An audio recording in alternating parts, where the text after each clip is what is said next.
Hi, welcome to week 9, stage 2. I just wanted to give you a little bit more information about complex sentences because that is our focus for Sentence a Day this week. So, if you have a look on the screen in front of you, under the words complex sentences, I have written that a clause includes either a verb or verb group. So, when I'm talking about clauses, it's a smaller part of a sentence. So, in terms of complex sentences, that's made up of two different types of clauses. You have a dependent clause and an independent clause. So the word dependent means that it needs something, it depends on something else. So a dependent clause is one that can't stand by itself. Whereas an independent clause can stand by itself. If we wanted to, we could make an independent clause its own simple sentence. So let's have a look at some examples. Have a look under the number 1 for me. Unless the rain stops, I won't ride my bike. You can see that the dependent clause is unless the rain stops. That wouldn't make sense by itself. It needs some other words either before or after it. So that's when we add the independent clause, which is in green.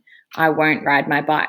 If we wanted to, that could be a simple sentence. I won't ride my bike. That makes sense by itself. And it doesn't matter which way we have the independent and dependent clauses. You can swap them around. But the key thing I want you to look at is the thing in pink. It's called a comma. We have them in between the dependent and independent clauses. So they should go right in the middle.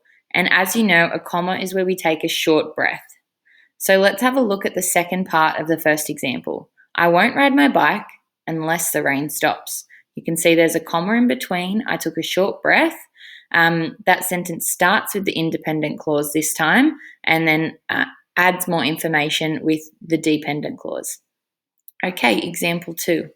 Although my friend invited me to the movies, I did not want to go.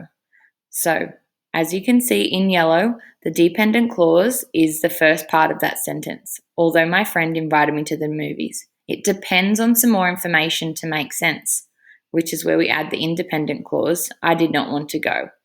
And just like you can see in the second part of that example, you can flip those around as well, as long as you keep that comma in the middle. Now let's have a look at the third example. Once I buckled my seatbelt, we drove off. You can see that the dependent clause is the first part of that sentence, once I buckled my seatbelt, and it needs something else for it to make sense. We drove off. Those 3 words can be a simple sentence on their own. That's all a simple sentence is. It's made up of one independent clause. Okay, now there is the second example on number 3 there. We drove off once I buckled my seatbelt. I hope this helps you with your complex sentence writing this week.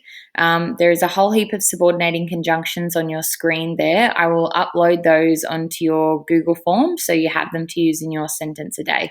Make sure you use correct punctuation. I'm expecting capital letters at the start of all your sentences and either a full stop, question mark, or exclamation mark at the end of your sentences.